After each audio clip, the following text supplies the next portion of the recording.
o jogo entre Bahia e São Paulo, que não terminou positivamente para o São Paulo, já que o Tricolor jogou mal pra caramba e acabou derrotado por 2-1. Bahia abriu 2-0, o São Paulo ainda teve um pênalti ali que o Luciano converteu, só que não adiantou de muita coisa. O Gabriel fez um comentário muito bom quando acabou o jogo, que me chamou um pouco a atenção, e aí eu quero perguntar até para o Kaique um pouco sobre. O São Paulo, enfim, todo mundo entende os desfalques, entende a falta de opções, até o Zubidiano estava no banco, só que não dá para normalizar e achar que está tudo bem o futebol do São Paulo. Kaique, o que você viu no jogo e o que mais te preocupou, além dos desfalques? Enfim, a partida do São Paulo no final deixa uma impressão que preocupa um pouco assim para o próximo jogo contra o Vasco e tudo mais. Enfim, o que você viu ali na partida? Cara, tem tempo de fazer alguns ajustes importantes. A questão física é sempre importante no futebol atual, né? A gente sabe que o fator físico ele é importante no futebol cada vez mais, né? A evolução da tecnologia, tudo que envolve. Hoje você consegue perceber qual jogador está mais propenso à lesão, algo que anos atrás era totalmente inimaginável. Então, por isso, muitas mudanças no futebol e alguns desfalques até mais por prevenção do que propriamente qualquer outra coisa. E a gente entende tudo isso que o São Paulo está passando, tantos jogadores fora.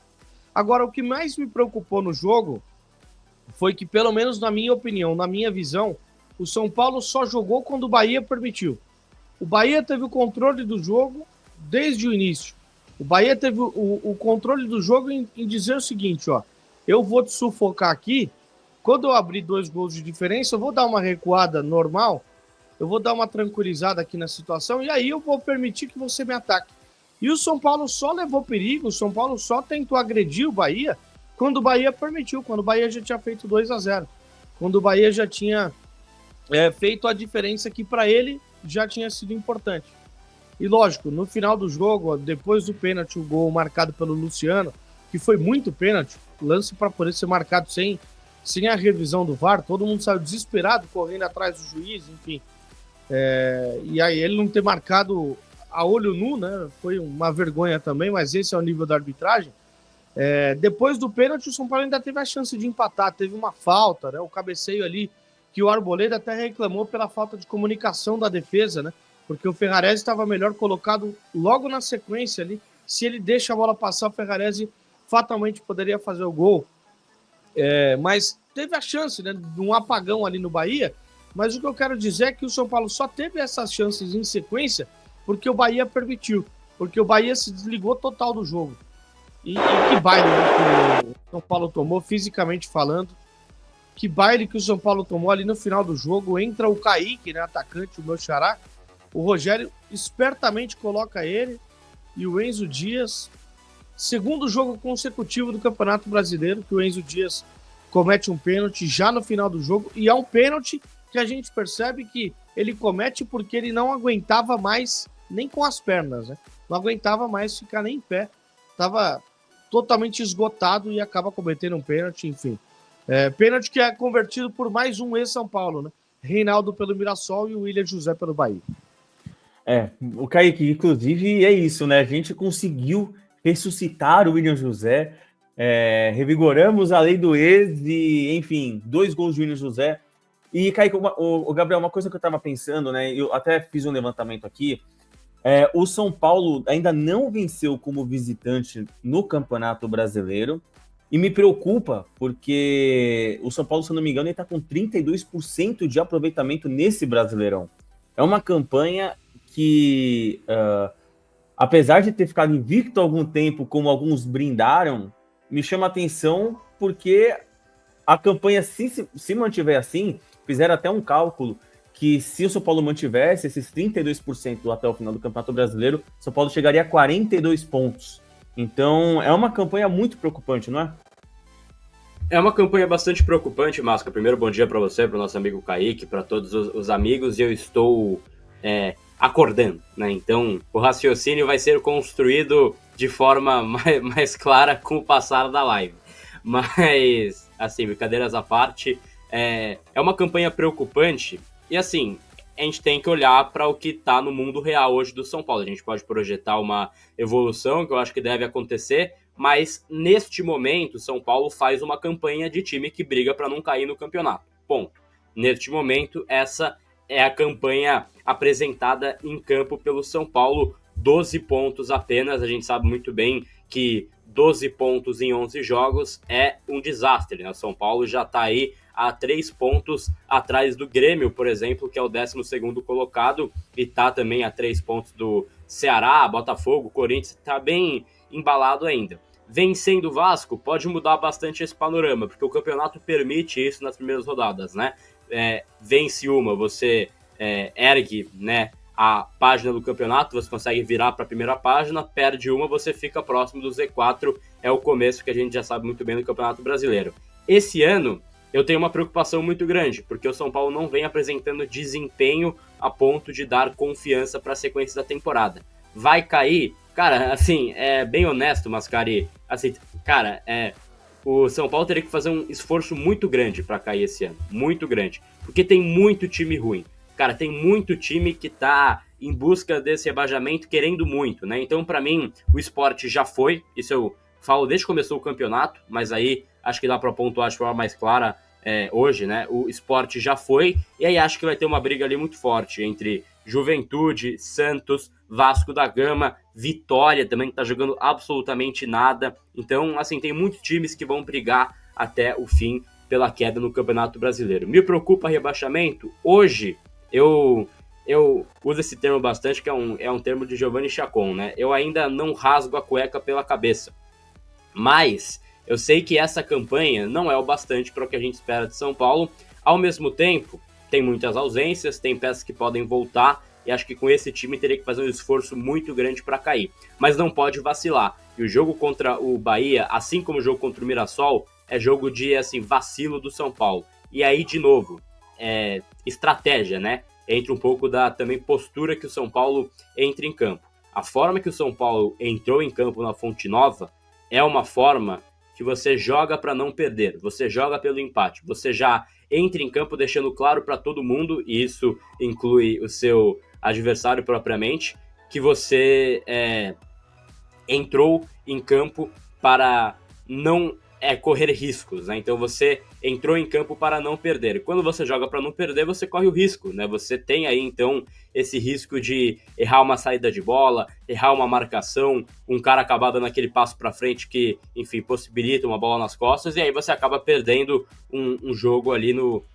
mero detalhe e sem agredir o seu adversário. Acho que isso é um bom resumo do que o São Paulo vem sendo nesse Campeonato Brasileiro. Foi assim contra o Palmeiras também, né, no jogo ali na Arena Barueri, que entra para não perder, entrou para jogar um jogo de ataque contra a defesa e segurou por 90 minutos, aos 94, gol do Vitor Roque. Porque isso pode acontecer quando você entra com essa postura. Então é isso que basta para o São Paulo nesse momento. É assim, satisfatório ver o São Paulo jogar, é desesperador ver o São Paulo jogar. Hoje, quando você liga a TV para assistir um jogo, você ora para que acabe o primeiro tempo, você ora para que acabe o jogo em si, porque o São Paulo tem 15, 20 minutos bons por partida. Isso não é bom, né, considerando o Campeonato Brasileiro. Em Copas, mata-mata, isso pode ser válido. Por exemplo, vai pegar o River Plate na Argentina, vai jogar no Monumental de Nunes, beleza, joga para não perder, joga pelo empate, amarra o jogo, não deixa os caras jogarem, e enfim, vai com 0-0, e em casa você tenta impor o seu ritmo para fazer 1, para fazer 2 e conseguir a classificação. E em pontos corridos isso não vai acontecer. E aí a gente falava tanto, né, que porque em 2023 o São Paulo não ganhava uma fora de casa, porque em 2023 o Dorival teve uma campanha patética fora de casa. Esse ano tá uma campanha assim tão ruim quanto, com uma exceção. Em casa, o São Paulo também faz uma campanha patética na temporada. O São Paulo não consegue manter o estádio do Morumbi como a sua fortaleza. E aí perde conexão com o seu torcedor. Então, assim, é um desastre esse começo de Campeonato Brasileiro do São Paulo. É, assim, bem bizarro. E aí eu não falo, assim, desastre por uma questão de pontos, né? Mas por uma questão de desempenho acima de tudo. E são jogos, Mascari, que hoje a gente pode falar, a gente já enxerga como jogos prejudiciais, mas lá na frente, o Sport, meu amigo, ele tem 3 pontos no Campeonato Brasileiro. Um desses 3 pontos, ele conquistou no Morumbi, com casa cheia, com o São Paulo, com um time que tinha totais condições de vencer, pontuar contra o Sport. O Mirassol também vem fazendo um campeonato surpreendente, 17 pontos já, mas ele consegue arrancar uma vitória de 2-0, dominando, massacrando o São Paulo em casa. Então, assim, essa campanha que basta pro São Paulo, eu acho que eu tô torcendo pro time errar. Inclusive, o jogo contra o Sport, a galera fala hoje, né, sobre os desfalques, mas quando ele jogou contra o Sport, o time não estava tão desfalcado assim, se eu não me engano. A gente tinha alguma outra peça, o Pablo Maia não tinha voltado, acho que o Oscar também não jogou naquela partida, mas tinha Lucas, tinha Caleri, tinha o time completo ainda ali, ou quase completo, e a gente já não pontuou naquele jogo. Pode falar, Kaique, eu só queria acrescentar uma coisa antes, que me chama muita atenção, que eu agora só não sei se são 16 ou 19 jogos, mas eu li que São Paulo só tem 2 vitórias nos últimos 16 ou 19 jogos do Campeonato Brasileiro, contabilizando desde o ano passado. Isso é de extrema preocupação para mim. Isso mostra que São Paulo não consegue competir com times brasileiros. E aí, esse é o meu principal ponto de frustração vendo o São Paulo. E aí, Márcio, outro ponto, né? Vou te interromper rapidamente para depois ouvir o Kaique. Libertad, Alianza Lima e Tajeres, os 3 brigariam para não cair no Campeonato Brasileiro. Eu tenho a mais plena convicção disso. Então, assim, já brigam para não cair. O próprio Tajeres briga para não cair na Argentina, é o 18º. O Libertad tá bem no Campeonato Paraguaio, que é um desastre também o Campeonato Paraguaio. E o Alianza Lima também tem um domínio lá no peruano. Mas esses 3 times, juntar os 3 times, tira Vasco, Mirassol e, sei lá, o Juventude do Brasileirão, os 3 estariam brigando para não cair no Campeonato Brasileiro. Esse é o parâmetro? É apenas Copa Libertadores? O Náutico em casa, o Náutico é um time de Série C que está passando dificuldade na Série C. O São Paulo fez um jogo que ele suou sangue para ganhar do Náutico em casa, né? Então, eu acho que o desempenho, acima de tudo, preocupa mais do que a campanha em si. Existe uma possibilidade dele cair? Essa é a maior pergunta, a pergunta mais feita de ontem e desde sábado de noite. Nesses dias que antecedem ao jogo do Vasco, que a gente vai ter no dia 12 de junho, e aí esse jogo único depois encerra a primeira parte, vamos chamar assim, do campeonato e dos campeonatos, aí entra na pausa e a gente só volta no segundo semestre, em que a gente vai ter aquele período de novo, de mais ou menos 10 dias de folga, de recuperação para complementar a folga e as férias que não foram dadas no início do ano para os jogadores que voltaram antes por conta do calendário, que mudou. Aí o São Paulo volta a trabalhar, faz um período de 1 semana de atividades físicas e técnicas, e o Zubeldia tinha pedido para fazer jogos treino e manter, e aí a análise de amistosos depois. O grande ponto da história é, o Zubeldia estará nessa pausa, nesse retorno do São Paulo? Todos os indícios levam a crer que sim, mas esse jogo do Vasco, ele acaba tendo uma conotação muito pesada do ponto de vista psicológico. Por quê? Porque é um jogo que será em casa, o São Paulo, se perder do Vasco, é ultrapassado pelo Vasco, e muito provavelmente com os jogos da próxima rodada, se o São Paulo perde do Vasco em casa, o São Paulo entra na zona de rebaixamento. Aí, meu camarada, pode dar desculpa que for, já falei 1000 vezes. Ah, mas ele não tem elenco. Ele não vai ter elenco de novo no segundo semestre. Ah, mas os caras vão voltar de lesão. Os caras vão voltar de lesão, mas eles não vão aguentar jogar todos os jogos. Essa é a maior falácia que existe hoje. Quem diz isso em entrevista coletiva, quem responde isso, o cara tá mentindo, mas tá mentindo com força. Ah, mas daí a gente não pode julgar bem o time sem as peças todas. Mas a gente vai julgar o time com as peças todas quando? O Zubeldia ou tá suspenso ou tá tomando cartão. Aí fica o Cubeiras, a gente já sabe que tem uma queda de rendimento. E aí não adianta falar que a culpa é do Cubeiras, porque a culpa, quem manda na comissão técnica, o líder de equipe, é o Zubeldia. Do mesmo jeito que não adianta você falar que, mas a culpa não é do presidente do São Paulo. A culpa de tudo que acontece no clube, por bom e por ruim, é do presidente do São Paulo. A escolha de manter o Zubeldia é culpa dele. A escolha de tirar o Zubeldia é culpa dele. A escolha do time bem é culpa dele. Isso vai da liderança e no top-down. A responsabilidade é do Belmonte em tudo que acontece no futebol. É a responsabilidade dele também. Deu certo? Ele tem mérito. Deu errado? Ele tem demérito. É assim que funciona. Mesma coisa quando o Cubeiras está lá na beira do campo com o Zubeldia lá. a gente fala sobre uma série de coisas. As responsabilidades são compartilhadas. O Muricy tem responsabilidade, o Milton Cruz, uma vez que esteja lá, tem responsabilidade. Os adjuntos do São Paulo têm responsabilidade, todo mundo tem responsabilidade. O Zubeldia, inclusive, tem responsabilidade. A parte dos jogadores estarem machucando, quando é uma fatalidade, tipo a do Pablo Maia, que era um lance fortuito, o cara não estava nem com desgaste, o cara estava bem, não tinha sinal de lesão, o São Paulo não estava com excesso de jogos, machucou, fatalidade. Quando você tem um excesso de jogos, um desgaste, e você continua mantendo o mesmo time sem rotação, você tem parcela de responsabilidade. Quando você não sabe dosar a carga dos jogadores, você quer usar todos os atletas full time o tempo todo, inclusive em posições das quais eles têm que ser improvisados, você tem responsabilidade. Ontem eu estava assistindo um programa em que se falava muito sobre a forma como os técnicos europeus trabalhavam seus jogadores e faziam as rotações. Eu achei muito interessante isso. Era um programa em inglês, agora não me lembro o nome, peguei um trecho só dele, mas achei muito interessante a análise tática que estavam fazendo de como os times que trabalhavam com as linhas mais altas e mantinham a posse de bola, eles tinham uma propensão não só a ter melhores resultados, como eles tinham uma propensão a ter menos lesões. Por quê? Porque os times que estavam mais acostumados a manter posse de bola e trabalhar a bola e não ficar com linhas tão baixas, recuadas, eles normalmente correm menos, eles se esforçam menos.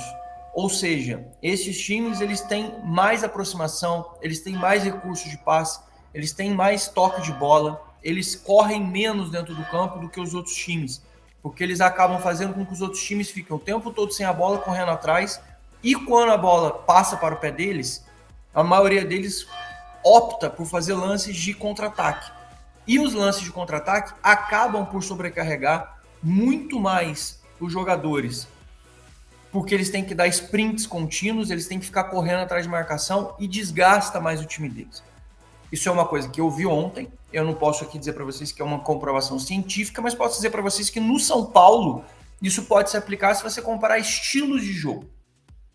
Quando a gente comparar, por exemplo, o estilo de jogo do Zubeldia com o estilo de jogo do Dorival Júnior, o São Paulo teve muito menos lesão na época do Dorival Júnior, porque era um time chato, que ficava tocando bola com passe curto, com muita aproximação, com muita gente no setor de meio de campo, quase que não agredia o ataque, de tanto que mantinha posse de bola. Era um jeito de jogar chato, em que a gente muitas vezes falava, puta merda, que sistema de jogo, mas era assim que o Dorival montava o sistema de jogo do São Paulo. E eu não estou dizendo que o sistema de jogo ele é melhor ou pior que o do Zubeldia em termos de resultado, eu estou dizendo aqui em termos de lesões. Indo além, se a gente for comparar o sistema de jogo do Crespo, que era um sistema de jogo posicional, mas com linhas mais baixas, em que o São Paulo saía muito em transição rápida, ele machucava mais do que machucava, por exemplo, com o sistema de jogo do Dorival. O sistema de jogo do Diniz, ele tinha um índice de lesões muito mais baixo, porque os caras estavam o tempo todo em aproximação e toque de bola. Volto a repetir, não existe uma receita de bolo que diga é melhor ou pior. Estou adequando com relação a lesões e fiquei pensando. Falei, vou falar amanhã no vídeo para que a gente pense, para que a gente debata isso hoje. É interessantíssima a discussão, porque leva a crer, na mesma hora eu fiquei fazendo uma correlação com os técnicos que passaram no São Paulo, e a correlação que eu tenho é o próprio Carpini. O Carpini montava equipes em que o São Paulo tinha que sair o tempo todo correndo para frente com velocidade para poder atacar, e o São Paulo não tinha uma organização tática muito clara de posse de bola, era um time muito vertical. A gente também sofreu com muitas lesões. Hoje, com os Zubeldia, a gente baixa demais as linhas e toda hora tem que sair correndo para o ataque, porque você tem que aproveitar o espaço para correr na transição, você força demais.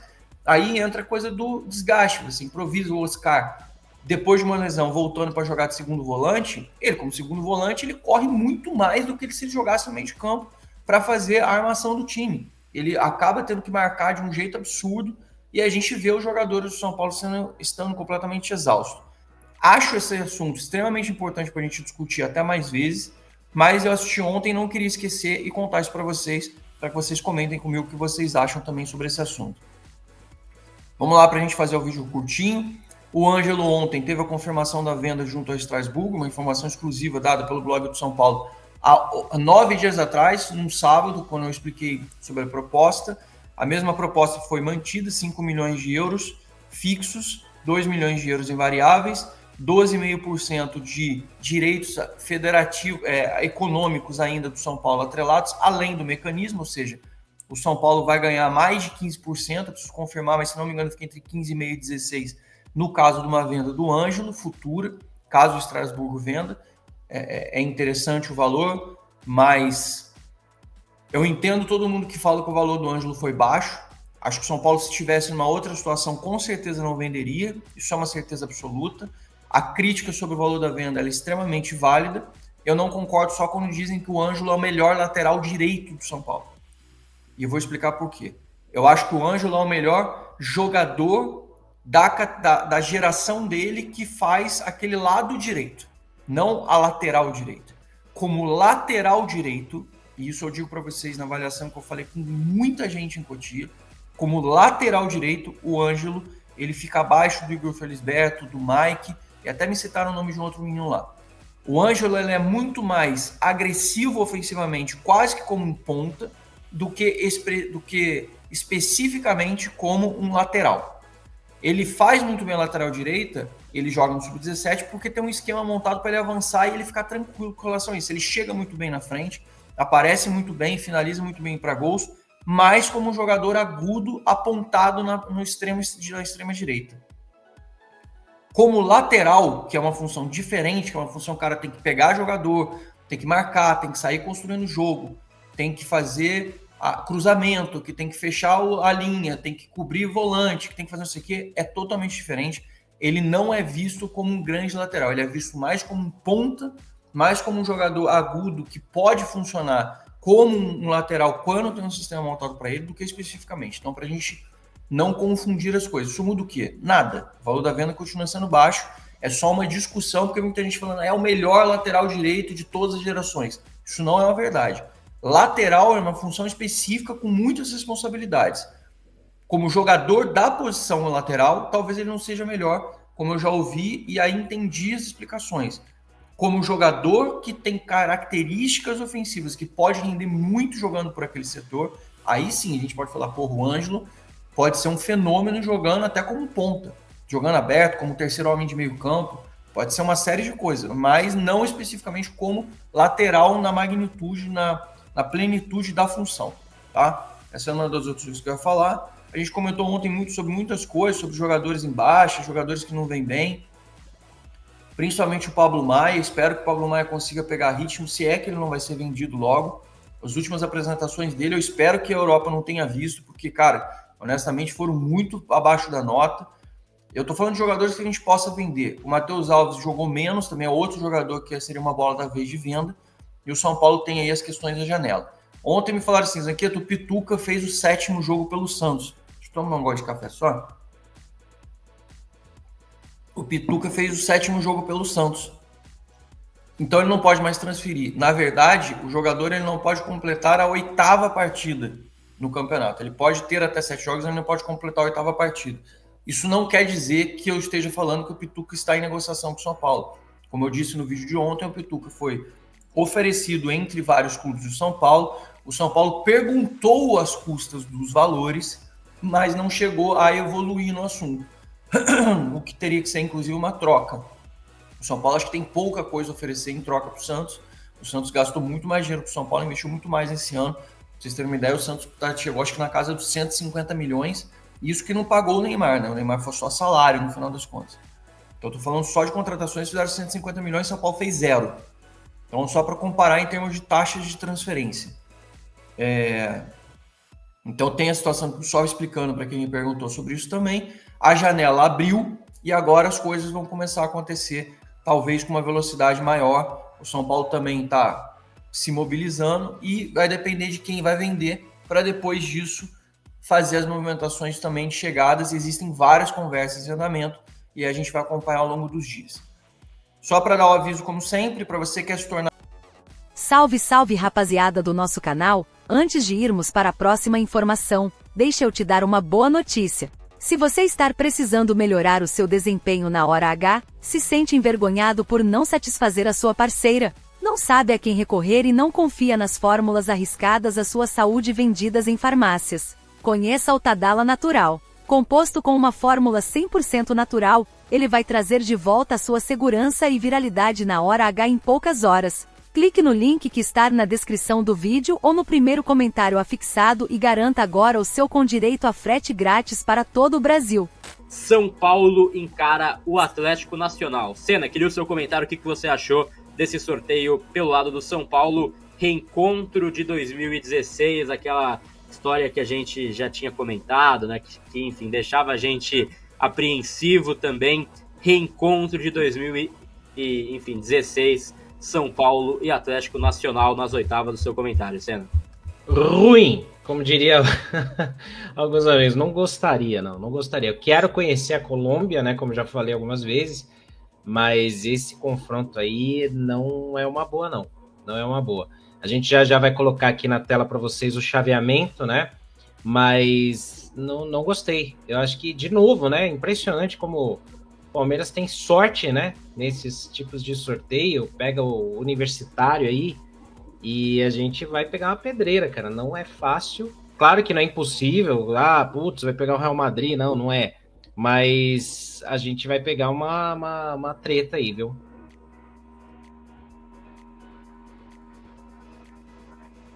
Exatamente. Não tem jogo fácil. Deixar na tela agora aqui, então, o chaveamento pra galera, Senna, que aí a gente já deixa isso de forma mais clara pra nossa tropa aqui também do AT. Qual que é o chaveamento do São Paulo nesta edição da Copa Libertadores? Está ali, então, São Paulo encarando o Atlético Nacional. Quem vencer pega o ganhador de Botafogo e LDU de Quito. Também pedreira, pelo amor de Deus. E aí, ainda do nosso lado, Libertad e River e Universitário contra Palmeiras. Do outro lado, Fortaleza e Vélez, Peñarol e Racing, Cerro Porteño e Estudiantes, Flamengo e Internacional. Esse outro lado da chave era muito mais tranquilo, né? Negócio inacreditável, mas tá na tela pra galera, então, o caminho até a final da Copa Libertadores. Vamos ser sinceros, o Flamengo já é finalista, né? Pelo lado da chave ali da direita, o Flamengo... Calma. Tem um jogo do Inter, mas assim, o Flamengo, acho que, enfim, deu bem nesse caminho. Sobre o jogo do São Paulo contra o Atlético Nacional, a gente decide em casa, então, pela campanha. O jogo complicado é lá, né? O jogo em Medellín é sempre complicado e é um time que faz jogo duro, não tem jogo fácil contra o Atlético Nacional. Tem também essa questão casa, não é fácil também a viagem, tudo que envolve ir até a Colômbia para encarar o Atlético Nacional, mas entra naquilo que a gente falava, Fernandão. A gente projetou antes aqui do nosso sorteio também da Copa Libertadores. É um jogo que não tem um pleno favorito. É um jogo pau a pau, é um jogo bastante equilibrado. E aí é torcer para que o São Paulo esteja em dias inspirados. O que você achou do sorteio contra o Atlético Nacional, Fernandão? Difícil. O adversário, até a última rodada, ele estava ponteando, né? Aí o Inter acabou ficando com a primeira colocação, porque o Atlético empatou com o Nacional na última rodada, lá em Montevidéu. Mas eu acho assim, o São Paulo tem bola para pensar muito à frente. Dá para pensar em passar para as quartas, depois, quem sabe, chegar à frente. Tem que ser uma coisa de cada vez, né? É o lado da chave muito mais complicado, né? Sem dúvida nenhuma, porque tem Botafogo, LDU, River, Palmeiras, né? Muito mais complicado para chegar até uma final. Tem que pensar jogo a jogo. É um adversário difícil, complicado. O fator Morumbi pode ajudar muito o São Paulo de decidir se trouxer um bom resultado lá de Medellín, né? Então, na torcida para o São Paulo ter essa possibilidade de tentar chegar nessa boa situação, Gabi. É isso, torcer para que o São Paulo consiga chegar então bem para esse jogo, lembrando que vai ser apenas em agosto, lá para o final de agosto, os jogos então das oitavas, então tem chão. O São Paulo tem que tentar recuperar Lucas Moura, Oscar, seus principais jogadores, e tem o Atlético Nacional. E aí, cara, pra gente lembrar também das campanhas, né, dos times nesta edição da Copa Libertadores, o Atlético Nacional, por óbvio, passou em segundo do seu grupo na competição. Era um grupo muito complicado, tinha Inter, Bahia, Atlético Nacional e o Nacional também de Montevidéu, passou em segundo com 9 pontos conquistados, né? Então, inicia a competição perdendo lá no Gran Parque Central para o Nacional, que já me deixa mais confiante, porque o time do Nacional é bem ruim, né? Então, eles, enfim, já começaram perdendo lá. Aí, em casa, venceram o Bahia, enfim, por 1-0. Em casa venceram o Inter também por 3-1.